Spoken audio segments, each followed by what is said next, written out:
Arratsalde, muy buenas tardes. Yo soy Alex Oviedo, iba a decir escritor y, sobre todo en este caso, profesor, entre comillas, del taller, y sin comillas también, del taller de escritura de la Dondi, iba a decir, joder, qué despiste, de la Saturnina, no está Saturnina, así sí está.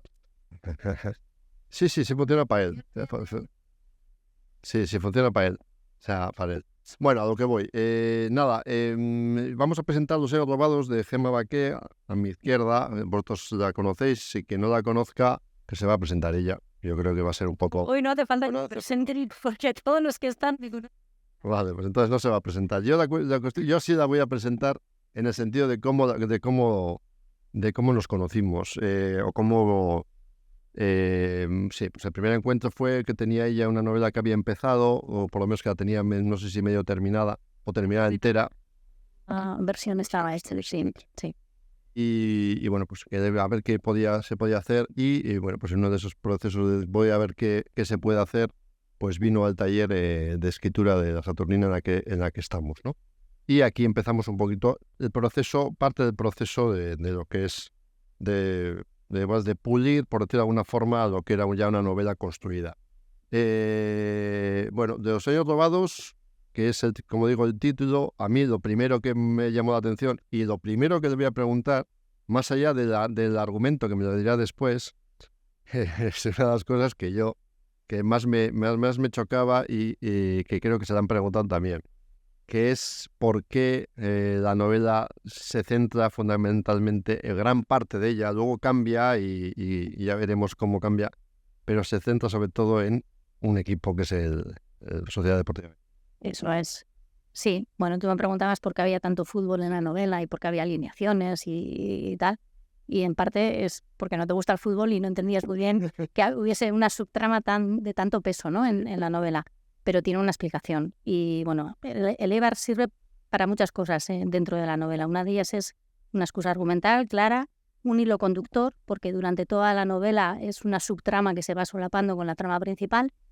Y sirve sobre todo para dos cosas. Una es hacer un contrapunto a la parte emocional más profunda que hay en la trama principal, porque, bueno, la trama principal ya entraremos luego, pero digamos que es una historia bastante oscura, con, bueno, una historia de una familia que tiene unos secretos que luego se van destapando y que tiene unas partes emocionalmente pues densas, y yo quería que hubiese un contrapunto, digamos, más liviano, más divertido, más pues que hiciera un contrapeso, ¿no? Con esa parte emocional tan densa.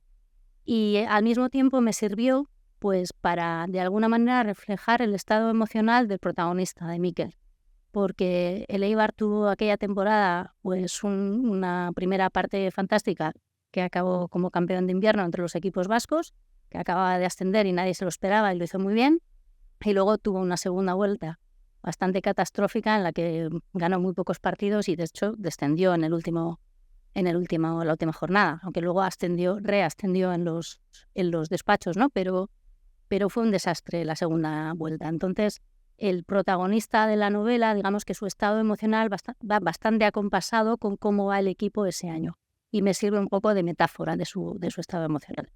Tenía muy claro desde el principio que iba a meter a Eibar pues para compensar un poquito toda esa parte más densa.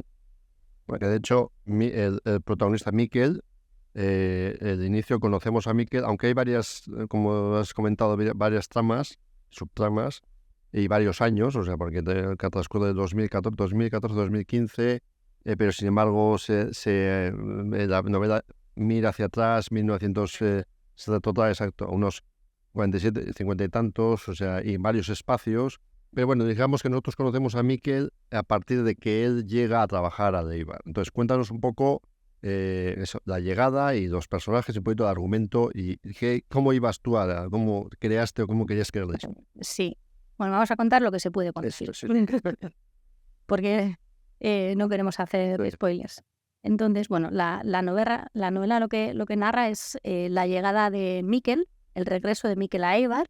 Mikel llega a Eibar a los 30 y pocos años por una oportunidad laboral que surge a raíz del ascenso del Eibar a Primera División. Entonces él vuelve a su pueblo, por una oportunidad laboral, pero en realidad lo que se esconde detrás de esa decisión es intentar averiguar por qué le abandonó su padre cuando era un adolescente. Le abandonó a su madre, a su hermana y a él. Y esta es una historia familiar que, bueno, pues lleva muchos años silenciada, que casi no se habla del tema, pero que les ha producido muchísimo dolor y que en realidad nadie sabe muy bien por qué se marchó su padre, ¿no? Y él, con la excusa de la vuelta a Eibar, empieza a investigar. Entonces, hay una primera parte de la novela en la que, digamos, se mantiene ese misterio, y ahí un poquito la dificultad era mantener esa tensión narrativa, porque en realidad en la primera mitad del libro pasan muy pocas cosas. Es casi una novela costumbrista, ¿no? Se habla de Eibar, del equipo, de las cosas que pasan, de cómo es la vida en la ciudad, en distintas épocas, porque hay flashbacks, pero pasa muy poco. Y es a partir de la segunda mitad, en la que ya se desvela el secreto de por qué desapareció, que empiezan ya a desencadenarse pues una serie de acción. ¿Cómo la definirías? Porque hemos hablado de esto en alguna ocasión, como hay un momento de investigación, con lo cual podemos una novela un poco de intriga, pero también hay mucho de novela social, también hay una relación personal. O sea, ¿tú cómo definirías esta? La histórica también, que es una historia bastante reciente, pero sí, lo que decíamos, ¿no? Mezcla varios géneros, o sea, no tiene un género claro. Sí, en todo caso, podría ser más una novela de personajes, porque desde luego a nivel...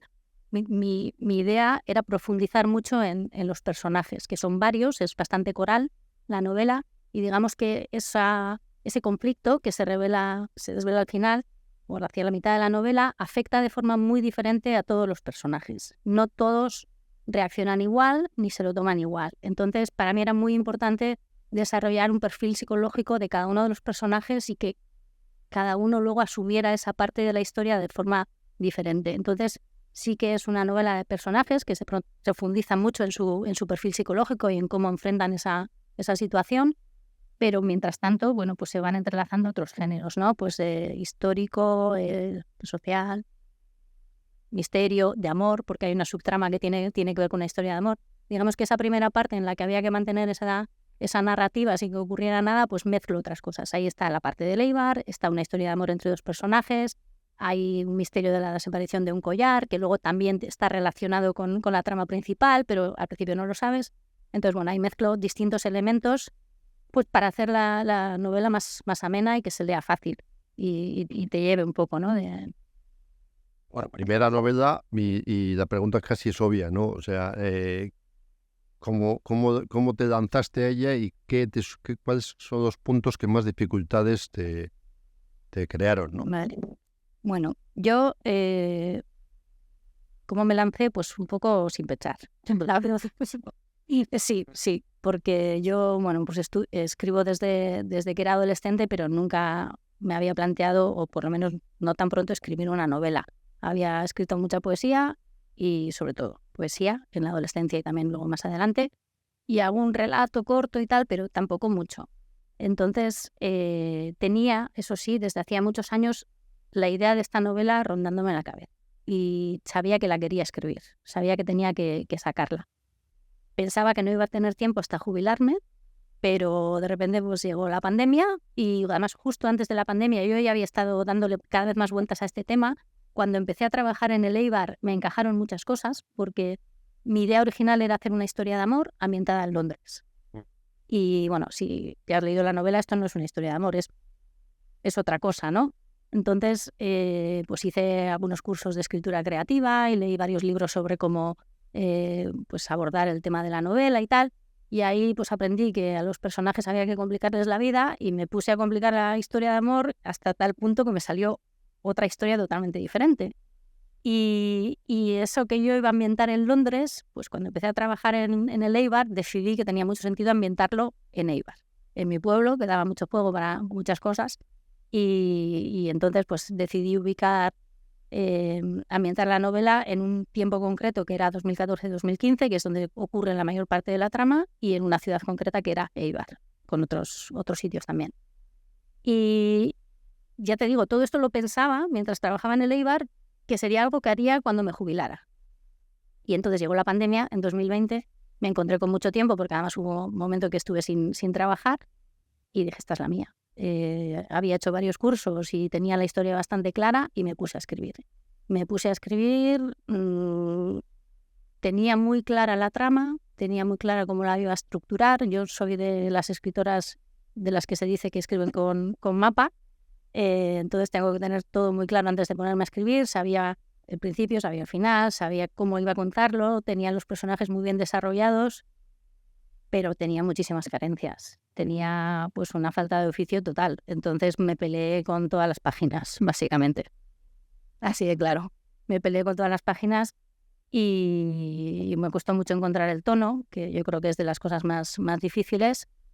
Y básicamente me salió el tono que me salió y se quedó así. No fue premeditado, eso pues surgió como surgió. Y hay muchos personajes. Hemos hablado solo de Eibar, pero está Estella por otro lado, o sea, en cuanto a lugares en los que se desarrolla la trama, ¿no? Está San Sebastián, está Donosti, está Deva, está también Pamplona, está Madrid, exacto. Sí. Digamos que es una novela que funciona en varios registros, sí. Y muchísimos personajes. Sí.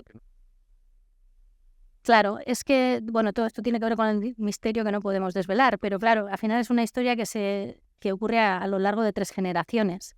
Entonces eso me permite contar diferentes épocas de Eibar y también de otras ciudades que tienen una importancia relevante, ¿no? en la trama principal. De los personajes, ¿hay alguno en concreto que te costase más que otro desarrollarlo? Yo creo que el que más me costó fue la Mama Loli. Me costó más que el resto porque inicialmente no era un personaje importante, era un personaje más. De hecho, el personaje relevante era su marido, Germán, y el que yo tenía muy definido como antagonista era Germán. Lo que pasa es que Germán estaba casado y tenía una mujer, entonces cuando empecé a escribir no era de los personajes más desarrollados. Pero bueno, el proceso de creación de personajes particularmente es el que más me interesa de todo el proceso creativo. Y ahí me vuelvo un poco tarumba y utilizo todo tipo de herramientas, ¿no? Pues desde enneagrama a astrología, 16 personalidades de Myers-Briggs, o sea, le doy a todo. Entonces me hago fichas de todos los personajes y los analizo mucho, aunque luego hay incluso cosas que luego no salen en la novela, pero las tengo ya definidas de antemano. Y Loli no estaba tan bien dibujada, era un personaje pues mucho más plano. Sí, pero gracias a estas herramientas pues empecé a dibujarlo un poco mejor y bueno, pues al final yo creo que me cundió bastante. Bueno, hay personajes reales, incluso aparece Gemma, o sea, en algún momento de la historia. Claro, te suponía en este sentido cierta dificultad el hecho de tener que utilizar, aunque parecen de alguna forma, ¿no? Pero de otra forma hemos... y tener que jugar con las dos, la ficción, la realidad. Bueno, yo quería dejar muy claro que la trama es inventada, ¿ves? Y que la familia que sale en la novela es inventada y que no es ni nadie de mi familia, ni son personajes creados en mi imaginación. Pero es cierto que a lo largo de toda la novela se entrecruzan con personajes reales, con cosas que han ocurrido en la realidad, lo de Eibar evidentemente, pero también con otras cosas. Luego se supone que es una familia industrial de Eibar, entonces aparecen muchas empresas de Eibar. Bueno, pues se mezcla continuamente, ¿no? Lo que hago es integrar una familia inventada en una realidad, en un contexto histórico concreto y mezclo realidad con ficción. No me costó mucho, no, me resultó bastante natural. Lo que hice sí intenté es evitar mencionar a mucha gente, porque podía haber mencionado a muchísima gente conocida y que salieran muchos nombres en el libro, pero eso intenté evitarlo, porque me parecía que era un poco desviar la atención de la trama principal. Quería que el lector se centrase en la historia que estaba contando y que no se despistase con que menciona a fulanito o a menganita, ¿no? Y eso lo evité. Bueno, tú ya escribías antes, escribías cuentos, entonces escribías poesía, que también sería muy... Pero hay diferentes formas de escribir y, claro, la novela es un impulso mucho mayor. Entonces, claro, el hecho de lanzarse a una primera novela no sé, ¿qué sensaciones te daba? ¿De miedo? Dudas, sobre todo muchas dudas de si iba a ser capaz de terminarla. Era mi única prioridad, en realidad, terminarla. O sea, ni siquiera pensaba en publicar ni en que la gente la leyera, eso me parecía ciencia ficción. Pensaba, bueno, a ver si consigo por lo menos ser capaz de terminar este trabajo que me he autoimpuesto, ¿no? Era casi como un reto personal, porque sí es cierto que la historia me pesaba y quería sacármela. Y me costó muchísimo el primer borrador, pero me costó todavía más las 19.000 revisiones que he hecho posteriormente. Sí, porque el tema es que, claro, yo tenía, redactando un texto tan largo como una novela, yo no tenía experiencia previa. Y es cierto que no tiene nada que ver escribir un relato con una novela. Es un trabajo, bueno, pues más a largo plazo, hay que ser muy constante. Yo no, aparte de los 2-3 meses que estuvimos de confinamiento, luego yo empecé a trabajar y me quedé sin tiempo. Entonces, yo escribía cuando podía, los fines de semana, no todos. Escribo mucho más en invierno que en verano porque escribo mucho más a gusto de noche, cuando ya la luz del día desaparece. Entonces, por eso escribo más en invierno que en verano, porque a partir de las ya 6 de la tarde es oscuro y escribo más fácil. En verano casi no escribo. Entonces, me pasaba que había temporadas, igual mes y medio, que no escribía nada y luego retomaba la novela. Afortunadamente tenía muy claro el esquema de lo que iba a narrar, y entonces cada vez que retomaba la novela, por lo menos, pues sabía por dónde seguir. Pero me costó mucho porque tienes muchas cosas que definir en una novela. Aparte de la trama y los personajes, también pues eso, el ritmo de la narración. Una de las cosas que más me costó definir era cuánto tiempo tardo en desvelar el misterio, ¿no? Sabía que tenía que ser bastante, porque claro, no puedes empezar a contar una novela y decir, pues esto es una familia normal, entre comillas, y de repente pasa esto. Porque ahí no hay una sorpresa por parte del lector. Para que realmente haya una sorpresa por parte del lector, el lector tiene que conocer a los personajes. Tiene que, de alguna manera, haber convivido con ellos durante muchas páginas para que luego lo que viene más tarde le sorprenda, ¿no? Y entonces yo sabía que esa primera parte tenía que ser larga, pero no sabía cuánto de larga. Y entonces eso es una de las cosas que más me costó. Saber cuándo empezaba a soltar poco a poco la verdad que salía al final. Y yo creo que esa fue la mayor dificultad. Y luego que cuando yo empecé a escribir la prioridad era acabar la novela y ver si era una novela que se podía leer.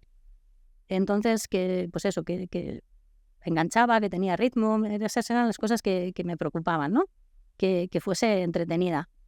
Y una vez ya terminada el primer borrador, entonces ya me empecé a preocupar de cómo estaba escrita. Y ahí me di cuenta que efectivamente tenía mucho trabajo que hacer, porque en la primera versión no me había preocupado tanto por el estilo ni por hacerlo excesivamente bonito. Me había preocupado porque la historia tuviese una coherencia y porque estuviese narrada bien y estuviese entretenida. Pero esa segunda parte pues tenía muchísimo trabajo. Hemos hablado de las diferentes etapas en las que transcurre la historia. Y claro, te he preguntado sobre la dificultad de los personajes, pero claro, hay un elemento histórico, con lo cual significa también un tema de documentación. Y es que pues, tampoco puedo contar mucho porque si no despistaríamos, o sea, entendería muchas cosas. Pero hay, por ejemplo, elementos que suceden en la historia que suponen, como digo, investigar, documentarse, con lo cual también hay un proceso en ese sentido, Sí. ya del fútbol que tú ya conocías. Sí, claro. Hubo una parte de documentación. Y me imagino que mucho de eliminar. Sí, pero bueno, tampoco te creas que demasiado, ¿eh? Yo creo que no me suelo perder demasiado en documentarme. O sea, cuando veo que tengo ya los elementos suficientes, si algo me falta me lo invento, porque al final es una novela. Entonces, es verdad, es que, bueno, pues no demasiado. O sea, investigué, hubo ciertas cosas evidentemente que tenía que investigar, pero dediqué más tiempo a la creación de los personajes y a definir bien la trama y las diferentes subtramas y encajarlas.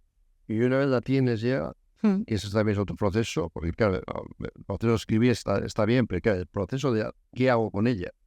Bueno, ahí es donde entraste tú.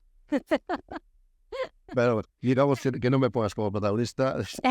No, bueno, ahí lo que pasó es que yo acabé la novela y dije, ¿ya qué hago con esto? Porque claro, no quería publicarla, pero cuando la terminé y se la di a leer a mi marido, que es muy crítico, porque sí, claro, si mi marido no llega a ser crítico y me dice que está muy bien, pues hombre, mi marido, ya sé que me va a decir que está muy bien.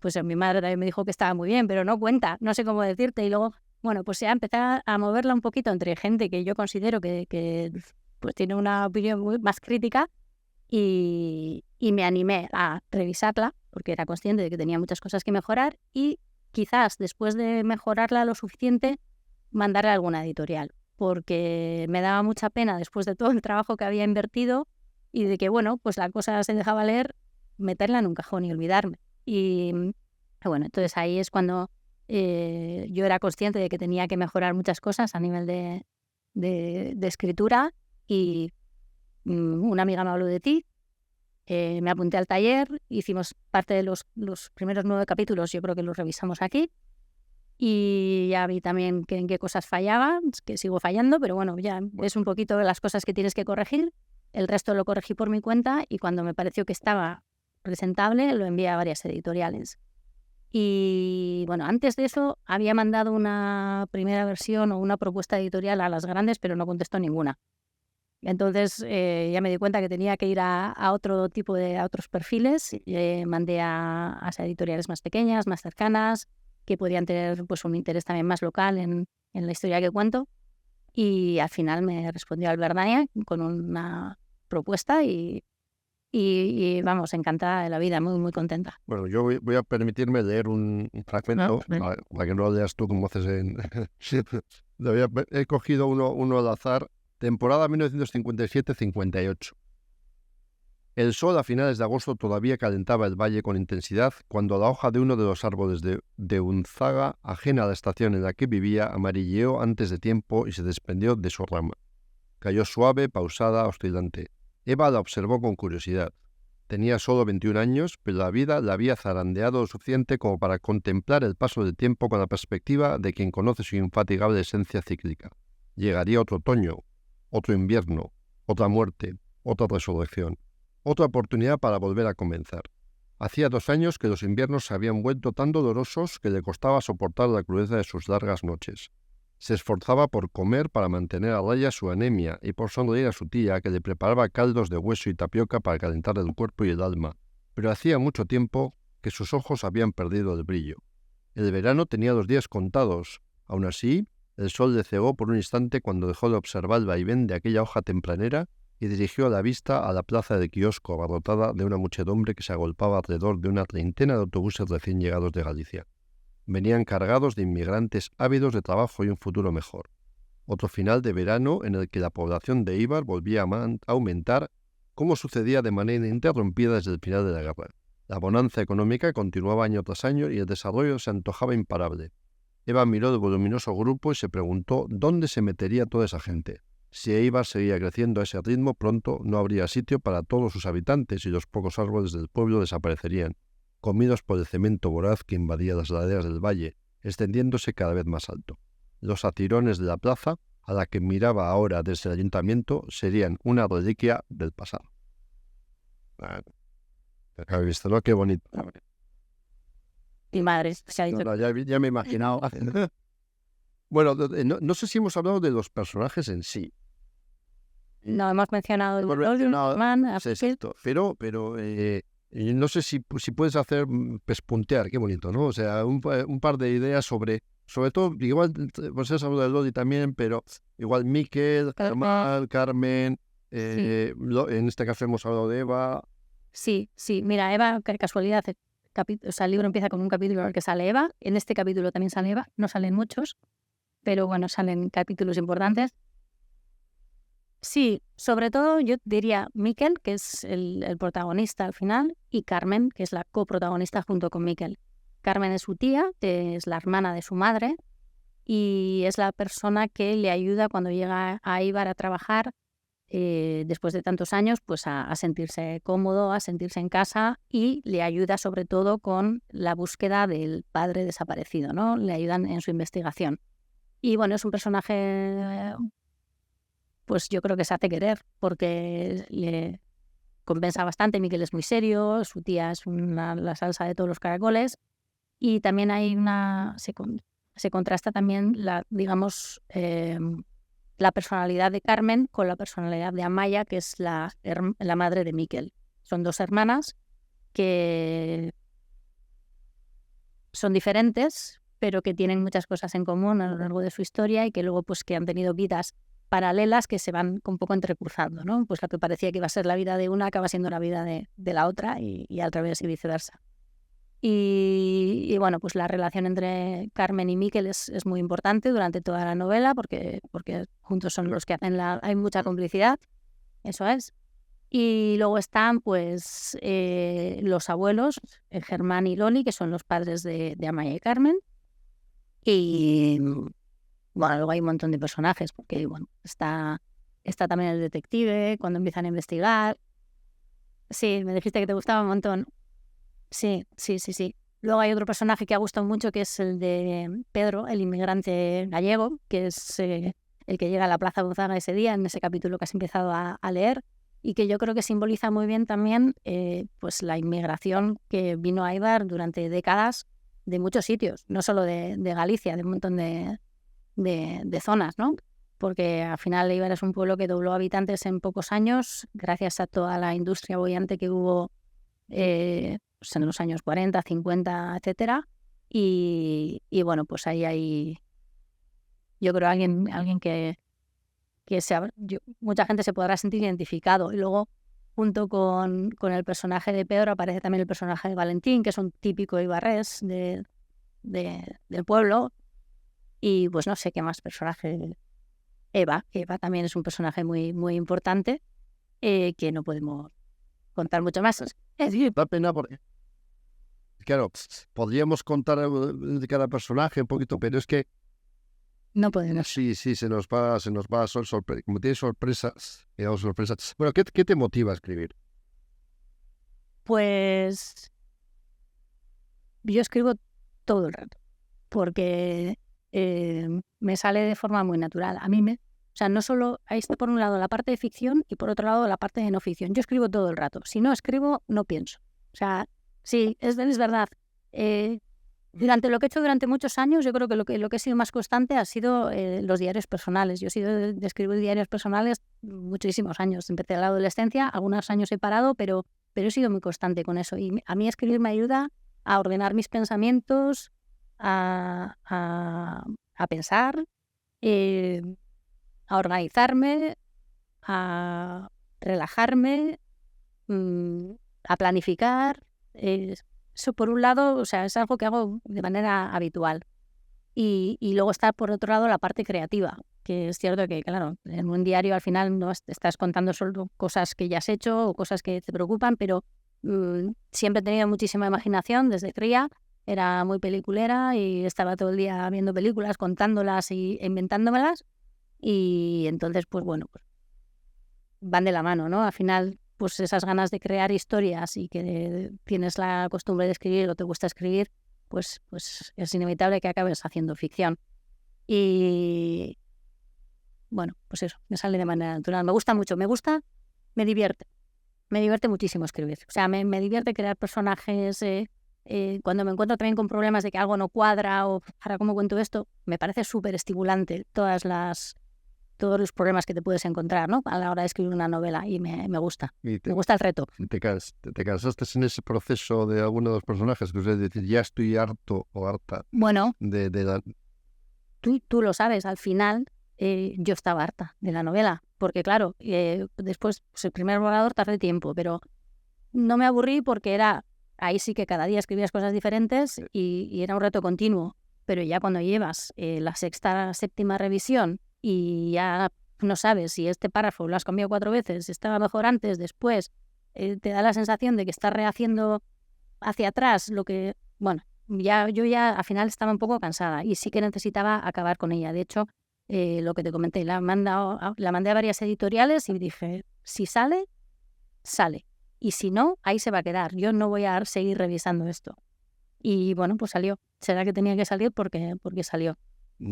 Digamos que la novela es una novela cercana en el sentido de que más o menos de tu entorno, pero claro, ya haces la primera novela, la publicas, se publica más con una editorial en condiciones, y claro, de pronto dices, bueno, pues voy a hacer una segunda, vamos a venga. Y entonces cuéntanos, como para terminar, como para terminar, ¿en dónde te metes? Pues ya estoy con la segunda. Bueno, no estoy escribiendo, estoy en la fase previa, digamos, de organizando un poco lo que quiero contar. La segunda no tiene nada que ver con la primera. Igual es porque me acabé un poco harta ya de todos los personajes. Y alguien me ha dicho, ¿vas a hacer una segunda parte? No va a haber segunda parte. Esto ya está terminado. Y lo que estoy ahora estoy trabajando o estoy pensando en una novela ambientada en la Segunda Guerra Mundial en la Alemania nazi. O sea, que es una historia que no tiene absolutamente nada que ver con esto. Sí, ahí sí que hay más investigación, pero no me quiero perder mucho. Pero sí, algo tengo que investigar, está claro. Ya he empezado. En principio, no. En principio, bueno, todavía no está del todo definida la trama, ¿eh? O sea, tengo...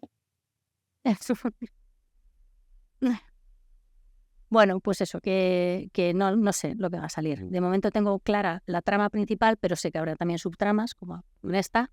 Entonces eso es lo que todavía está sin definir. Y luego se ha escrito tanto de la Primera Guerra Mundial, de la Segunda Guerra Mundial, que también le quiero dar algo original a la historia, pues como aquí con el fútbol, por ejemplo, y eso es lo que quiero trabajar también más. Que no sea la típica historia de la Segunda Guerra Mundial, porque al final voy a contar cosas que ya se saben, ¿no? Entonces, pues eso, tengo que encontrar una manera de darle un interés especial, que no sea la típica historia de la Segunda Guerra Mundial. Bueno, pues sí, por mi parte, iba a decir, un apunte final. O sea, yo cuando terminé de leer la novela, toda la novela, porque había leído partes aquí y bueno, pues terminé la novela, me sorprendió mucho, francamente. O sea, me gustó, algunas cosas me gustaron infinitamente. O sea, en ese sentido, creo que es una novela muy, muy interesante y que está muy bien. Y no es que me has hecho caso siempre, también. Nada, eso ya es broma, pero que sí, yo creo que es una novela francamente recomendable. Muy bien, pues nada, pues tenéis aquí a la autora para que firme libros, que es algo que hay que leer. Y nada, muchísimas gracias por haber venido a la presentación. Y eso es. Un aplauso, por favor, para ella. Qué ricasco.